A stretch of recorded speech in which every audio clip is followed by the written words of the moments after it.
কাকা আসসালামু আলাইকুম, ভালো আছেন আব্বা? মার্কাটা কি আমার জানেন? আম মার্কা, কি মার্কা?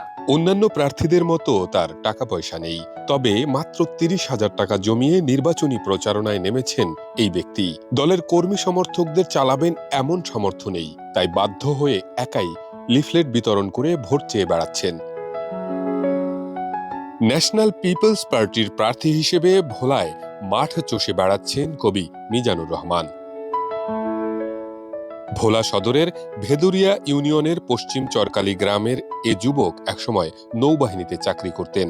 মা বাবা কেউ নেই, কবিতা লেখা যার নেশা, তার কি আর চাকরি ভালো লাগে? ২০১৭ সালে চাকরি ছেড়ে গ্রামের বাড়িতে চলে আসেন।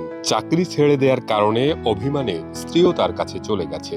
মিজানুর একাই বসবাস করেন। গ্রামের বাড়ি এসে শুরু করেন টিউশনি। মাসে উপার্জন হয় মাত্র ১২,০০০ টাকা। ২০২৪ সালের উপজেলা পরিষদ নির্বাচনে প্রার্থী হয়ে পেয়েছিলেন ২৬,০০০ ভোট। সেটি তার অনুপ্রেরণা, তাই এবার তিনি সংসদ নির্বাচনে সংসদ সদস্য প্রার্থী। আমি এর আগে উপজেলা নির্বাচন করেছিলাম। সেই নির্বাচনে আমি বই প্রতীক নিয়ে নির্বাচনে অংশগ্রহণ করেছি। আমি ২৬,৩১৮ পেয়ে আমি সেকেন্ড হয়েছি। তো এবার আমি ভোলা সদর ১ আসন থেকে ন্যাশনাল পিপলস পার্টি থেকে আম প্রতীক নিয়ে নির্বাচনে অংশগ্রহণ করব এমপি পদপ্রার্থী হিসাবে। তো আমার মাসিক ইনকাম ১২,০০০ টাকা। আমি পেশায় টিউশনি করি। আমি এর আগে বাংলাদেশ নৌবাহিনীতে আমি চাকরি করেছিলাম। আমার সরকারি সংখ্যা ছিল 10476। বানৌজা তিতুমিরের অধীনস্থে বানৌজা উপশম সর্বশেষ কর্মস্থল ছিল। ২০১৯ সালে আমি চাকরিটা ছেড়ে দেওয়ার পর আমার স্ত্রী আমাকে ছেড়ে চলে যায়। আমার বাবা মা ভাই বোন আত্মীয় স্বজন কেউ নাই। আমি ইনশাআল্লাহ একজন প্রার্থী হিসাবে একজন ভোটারের কাছে যেভাবে ভোট চাওয়ার কর্তব্য, যেই ধরনের নিয়ম, সেই নিয়ম মেনেই কিন্তু আমি ভোট চাচ্ছি। তো আমার নিজের প্রচারণা আমি নিজেই চালাচ্ছি।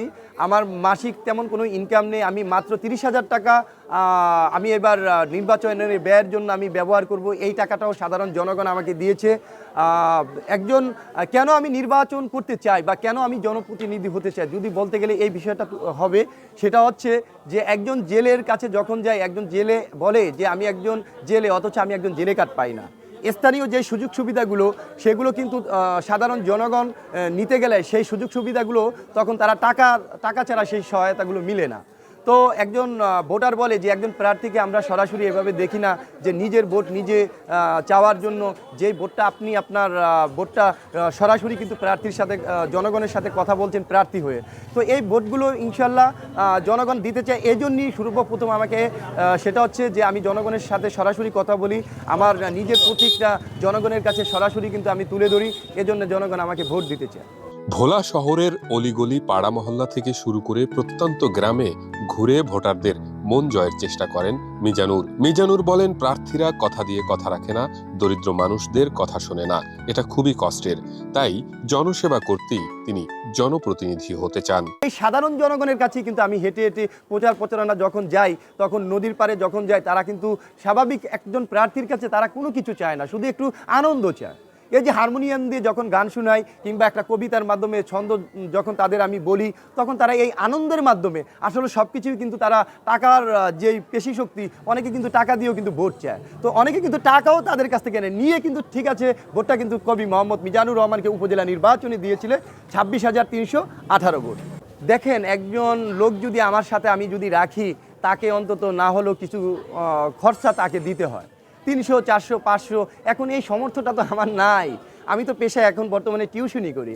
জনগণ যারা আমার মতো অসহায় দারিদ্র পরিবারের সন্তান বা সাধারণ জনগণ, ওই যে বললাম না, একজন জেলে হয়ে জেলে কার্ড পায় না, স্থানীয় যে সুযোগ সুবিধাগুলো, যেই সরকারি সহযোগিতাগুলো, চাল আসে, বিভিন্ন গরিবদের জন্য যেই ত্রাণগুলো আসে, এই সমস্ত ত্রাণগুলো কিন্তু দেখা যাচ্ছে 10টা আসলে 8টাই মেরে খায়, আর 2টা মূলত মনে করেন যে সাধারণ জনগণকে দিয়ে তারা এটা বুঝিয়ে দেয়। এই সমস্ত জিনিসগুলো কিন্তু আমাকে আসলে জাগ্রত করে ফেলেছে যে অবশ্যই সাধারণ জনগণের অধিকার সাধারণ জনগণকে ফিরিয়ে দিতে হবে। ভোটাররা আমাকে বলে যে আপনি একজন প্রার্থী হয়ে আমাদের কাছে যেভাবে ভোটের জন্য আসেন, অন্য প্রার্থীরা এভাবে সরাসরি কথা বলে না, কিংবা আমরা প্রার্থীদের দেখতে পাই না। যেটা আমি সরাসরি জনগণের সাথে কথা বলি, জনগণরা এই জন্যে খুবই আনন্দ পেয়ে তারা বলে যে আমরা একজন প্রার্থীর সাথে কথা বলছি, তাকে দেখতে পাচ্ছি সরাসরি, তিনি আমার কাছে ভোট চাচ্ছেন, এই জন্য তারা আমাকে মূলত সর্বপ্রথম ভোটটা দিতে চাচ্ছেন। ভোলার এমনিতেই অনেক কাজ কিন্তু রয়েছে, অসমাপ্ত অনেক কাজ, যেমন রাস্তাঘাট, স্কুল কলেজ, মসজিদ মন্দির, অনেক কাজই কিন্তু রয়েছে, যে সমস্ত কাজগুলো কিন্তু আসলে অসমাপ্তই কিন্তু সবসময় থেকে যায়। অনেকে নির্বাচনের আগে আশ্বাস দেয় হাতি দেবো, ঘোড়া দেবো, 5 তলা বাড়ি দেবো, গাড়ি দেবো, পরবর্তীতে কোনো কিছুই দেয় না, জনগণের কাছেই কিন্তু তারা আসে না। দরিদ্র মিজানুরের এমন প্রচারণার দৃশ্য উপভোগ করছেন উৎসুক মানুষ। অনেকেই তার প্রচারণায় মুগ্ধ, কেউ আবার নিচ্ছেন ভিন্নভাবেও।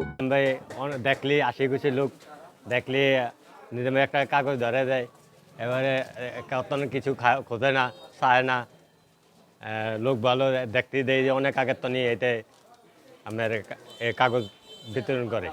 ঘুরতেছে, উনি সবাইকে পেপার দিয়ে বেড়াচ্ছে। আমার মনে হয় ওনাকে ওইভাবেই ভোট দেওয়া উচিত, যেহেতু এত কষ্ট করতেছে বেচারা। উনি তো দেখতেছি সবসময় এলাকায় ঘুরিয়া মনে করেন কাগজ দেয় হাতে, বা ভোটের কথা বলে যে আমাকে ভোট দিয়েন, সবাই আমার জন্য দোয়া করিয়েন।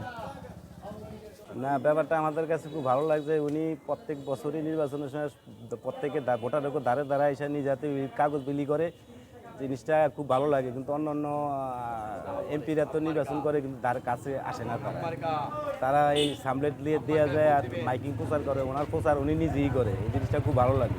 ভোলা সদর আসনে মোট ভোটার সংখ্যা 4 লাখ। এখানে প্রতিদ্বন্দ্বিতা করছেন মিজানুর রহমান সহ 7 প্রার্থী। হেভিওয়েট প্রার্থীদের ভিড়ে শেষ পর্যন্ত মিজানুর কি মাঠে টিকবেন, এমন প্রশ্ন ভোটারদেরও।